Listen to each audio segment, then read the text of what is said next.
What's going on, guys? Today I will show you how to automatically deploy a website or any hosted service to a cloud provider at each push to the main branch in GitHub. So this is a CI/CD pipeline. We will learn quickly how this can be done, and it will be very convenient running the build process in the cloud using GitHub Actions.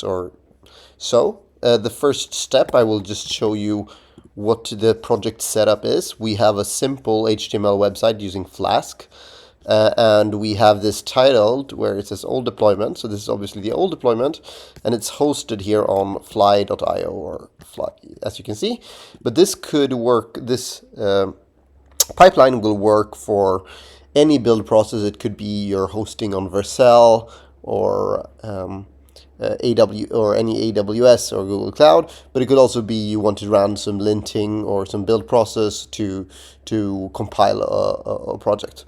But here, let's get started with Fly. So the first step is I will make a change to this website. So in the HTML, I will just say new deployment. So we will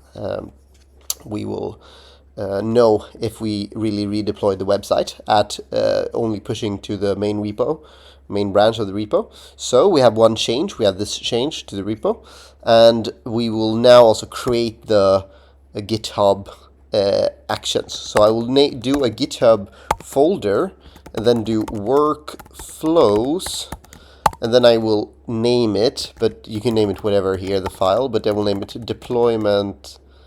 deploy.yaml, so it will be a YAML file.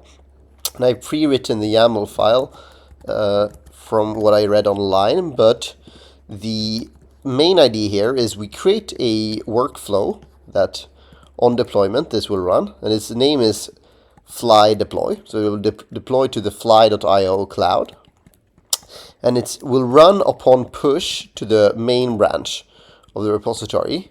And on the job it will run, it will make a deploy run that runs on the Ubuntu operating system.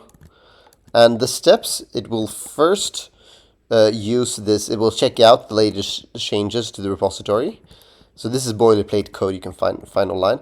Then it will, because I want to run this fly CTL, so deploy, this is the fly command line. This could be Vercel deploy or Google or anything, or AWS deploy to some S3 to some EC2 instance. And it will also, but here we need this command line tool. So this will have this command line tool, and we will cd or change the directory into this example website code where we have this Flask app, where I changed the HTML, and here we're hosting the website. And then it will, after that, run the fly deploy.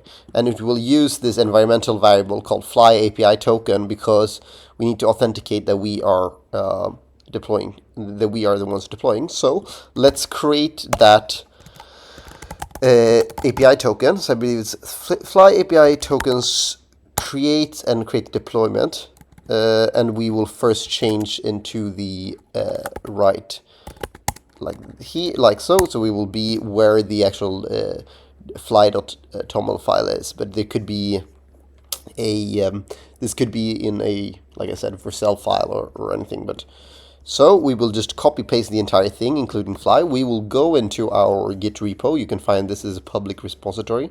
Find this online. We will add a secret. So we go to settings, go to secrets and variables, and this is a GitHub action or workflow action, and we will create a new repository secret, and we'll just name it fly API token, like you can see it's named here, and we will just paste the entire thing. So let's add the secret. Now it should be a secret here in the repository. If we go back, we should now be able to deploy to the repository. So we go one step back, we check the files. So we have changed this small thing in the HTML where we set new deployment, and then we also made this new workflows. So let's try it out. We will push this,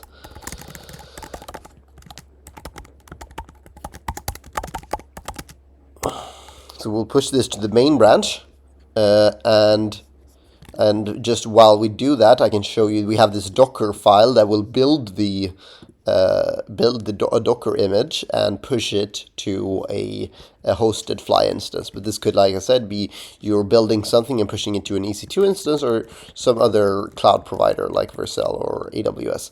But what we are doing is we're building a Docker image and pushing it to a Fly using this Fly deploy. Okay, let's see what happened as we push to the main branch. So we see that something got triggered. So this is like the type of workflow thing where when something is pushed to the main branch. So let's check the details. So we can see that we can check here. It is building the Docker image. So it first ran cd samples website and ran deploy, and then it started building the image and the configuration. So the key has worked properly. So there's some caching going on, and they're running and pushing all these layers to Fly. And once the deployment is, if it goes successfully, it will look like such. You will have a success here. But in a repository where you push something that fails to build, let's say you forgot some requirements, or maybe your linting failed if you use a linter here in the build process, this will give a cross or a red cross, check mark. So let's look here. Let's just look for the what they said, anything about where they deployed this to. I will find the so here it built and it deployed it to this online web page. So as you can see, as before we had old deployment, but if I refresh it, we have new deployment. So it's now live on the hosted provider, and we have successfully implemented our CI/CD pipeline or build process. So anytime now I push to the main branch of this repository, let's say someone makes a pull request, I merge it into the main branch, and I push it to the repo, it will now initiate this Docker build, and it will build in the cloud using some Ubuntu system that GitHub owns. So GitHub is owned by Microsoft, and I believe they are very nice and kind of to us by hosting all these things. So it will not run on my local system. It will run on some cloud build process, and then it will deploy to another cloud. So cloud inception. But this is very nice if you have like if you have any project that you have parts hosted on a cloud, this will come in very handy. And last thing I can say is that you could do this for a bunch of different services. Let's say you don't have just this example website, you also have some backend services and things. You could include different workflows. Like you would have then more deployments here. You could even just add more YAML files or more jobs here, and you can look up the documentation for how to do that, but you can scale this very well. Okay, thanks for watching, guys. See you in the next time. Bye.